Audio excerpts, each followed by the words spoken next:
नमस्ते, नमस्कार।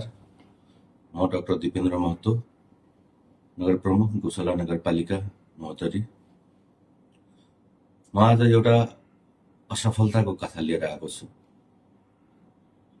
भन्न त स्थानीय सरकार हुन्छ हैन, तर एउटा स्थानीय सरकार प्रमुख कसरी असफल भए त्यो म जनतामा राख्न चाहन्छु। यो असफलताको कथा हो गौसला बहुमुखी क्याम्पसको।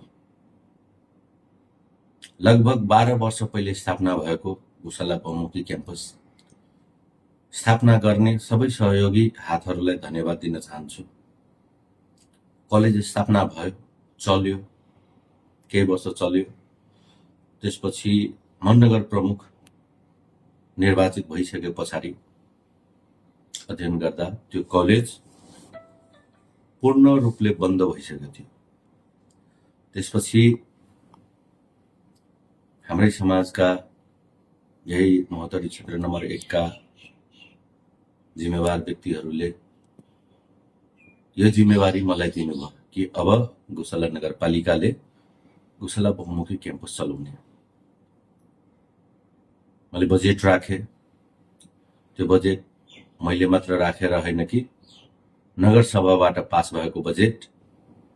त्यति बेला हाम्रो प्रमुख प्रशासकीय अधिकृत शिक्षाबाटै हुनुहुन्थ्यो। बजेट राख्न मिल्छ मेयर साहब भनेर बजेट राख्यौँ, राम्रै बजेट राख्यौँ र नयाँ नेतृत्वलाई कलेज चलाउने जिम्मा दियौँ। शिक्षकहरूको हकमा पनि राम्रो तलब दिने र एकदम राम्रो शिक्षा दिने, क्वालिटी एजुकेसन, गुणस्तरीय शिक्षा प्रदान गर्ने मनसायले शिक्षकहरूलाई पनि राम्रै तलब दिने निर्णय गरियो। 1 वर्ष 2 वर्ष कलेज मजाले चल्यो, राम्रो अवस्थामा थियो। यस्तो राम्रो अवस्थामा थियो कि विद्यार्थीकै थोरै पैसाले कलेज सञ्चालन हुने। त्यस पछाडि हाम्रै समाजका केही गलत व्यक्तिहरू र केही शिक्षाका दलालहरूले उनीहरूलाई थाहा थियो यो देशमा कुनै पनि व्यक्तिलाई सफल नहुने कानुन छ र त्यही कानुन प्रयोग गरेर अख्तियारमा मुद्दा हाले। त्यहाँबाट पत्र आयो कि यो नगरपालिकाको अधिकारको क्षेत्र बाहिरको कुरामा नगरपालिकाले पैसा किन दियो। त्यहाँबाट त्यो कुरा आएपछि नगरपालिकाको प्रमुख प्रशासकीय अधिकृतले अब कलेजमा पैसा पठाउन मिल्दैन भनेर पैसा पठाए। 26 लाख रुपियाँ अहिले पनि क्याम्पसको खातामा छ, तर त्यो पैसा फेरि रोके। उसलाई डर लाग्यो अब यो क्याम्पस चलाउनलाई पैसा दियो भने प्रमुख प्रशासकीय अधिकृत जेल जान सक्छ भन्ने डरले त्यो पैसा रोकियो। सबले स्थानीय सरकार भन्छन्, स्थानीय सरकार यति पावर छ उति पावर छ, त्यो सब गलत कुरा हो। बालन शाहजीलाई कलेज चलाउनु छैन, हर्क सम्पाङलाई कलेज चलाउनु छैन, गोपी हमाललाई कलेज चलाउनु छैन, विराटनगरको मेयरलाई कलेज चलाउनु छैन, जनकपुरको मेयरलाई कलेज चलाउनु छैन, वीरगञ्जको मेयरलाई कलेज चलाउनु छैन, बुटवलको मेयरलाई कलेज चलाउनु छैन, भैरवाको मेयरलाई कलेज चलाउनु छैन, नेपालगञ्जको मेयरलाई कलेज चलाउनु छैन। किनभने त्यहाँ नेपाल सरकारले व्यवस्था गरिदिएको छ। तर गौसलाको मेयरले के गर्ने त? गरिबी छ। अहिले कलेज पढ्ने विद्यार्थीहरूले वर्षको 15,000 रुपियाँ, एकदम गरिब विद्यार्थीहरू, त्यसको आर्थिक अवस्था एकदमै खराब छ। मेयर साहब फ्री गरिदिनुहोस्। म विवश छु, म गर्न सक्दिनँ, किनभने यो देशको कानुनले मलाई रोकेको छ। त्यही भएर म के भन्छु भने यो देशको विकासको बाधक यो देशको कानुन हो। गौसला नगरपालिकाको नगर प्रमुखले अब गरिब विद्यार्थीहरूलाई कसरी पढाउने, यी कुराहरू छन्। समस्या छ यो देशको कानुनमा। यो देशको कानुन बदल्नुपर्छ भन्ने कुरा कसैले गर्दैन।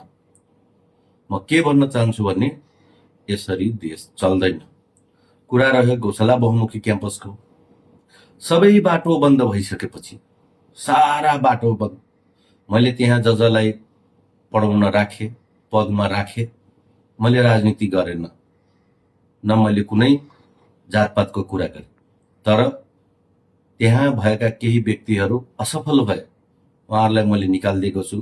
अब म नयाँ नयाँ नेतृत्व यहाँ ल्याउँदैछु र जब सबै बाटो बन्द भइसकेपछि म विवश भएँ कि त यो कलेज बन्द गर्ने अवस्था आइसकेको थियो, कलेज बन्दै गर्नु पर्थ्यो। एकजना जानकार मान्छेले के भने, प्रशासनको, मेयर साहब अहिलेसम्म तपाईँले गरेको सबसे गलत निर्णय हो क्याम्पस चलाउनु। उसको विश्लेषण हो, यो सिस्टम नियम कानुनलाई टेकेर भनेको, तर त्यो निर्णय मेरो गलत होइन। सारा बाटो बन्द भइसकेपछि यो चन्दा लिएर यो कलेज चलाउने निर्णय गरे। मैले आफ्नो सबै तलब भत्ता दिए। यहाँ 14 जना युवा शिक्षकहरूले आफ्नो तलबको 60,000 रुपियाँ दिएका छन्। बाँकी घोषाला नगरपालिकाको हेडमास्टरहरूले कसैले 10,000, कसैले 20,000 उहाँहरूले दिने निर्णय गर्नुभयो। 1 वर्ष कलेज चलाउनलाई 40 लाख रुपियाँ खर्च हुन्छ, जसमध्ये शिक्षकहरूले मात्र 12 लाख रुपियाँ सहयोग गर्नुभएको छ।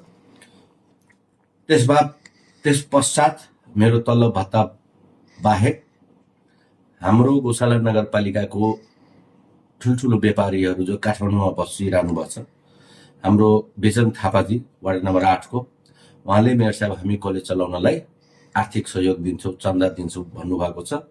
हाम्रो एकजना मदन बराल दाई हुनुहुन्छ, उहाँ पनि ठुलै व्यापारी हो, सफल व्यापारी हो भरतपुरको, उहाँले पनि दिनु भन्नुभएको छ। हाम्रो अर्को एकजना दाई हुनुहुन्छ निरज जोशी, व्यापारी हो, उहाँले पनि दिने भन्नुभएको छ। अर्को एकजना ओम नारायण महतो, मेरो ज्वाइँ नै हो, वार्ड नम्बर 8 चार्टर एकाउन्टेन्ट हो, उहाँले पनि चन्दा दिने भन्नुभएको छ। हरि नारायण महतो, रामनगर 1 काठमाडौँ बस्ने, उहाँले पनि चन्दा दिने भन्नुभएको छ। त्यो लगायत एकजना भाइ हाम्रो वार्ड नम्बर 3 को रविन्द्र महतो अस्ट्रेलियामा हुनुहुन्छ, उहाँले पनि दाइ म विदेशबाट चन्दा ल्याएर दिन्छु भन्नुभएको छ।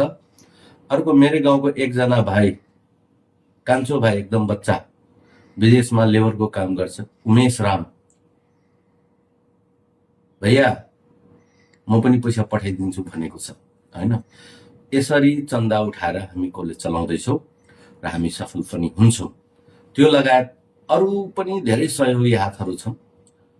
अब सहयोग गर्नेहरू सबैको नाम सार्वजनिक गर्नेछु।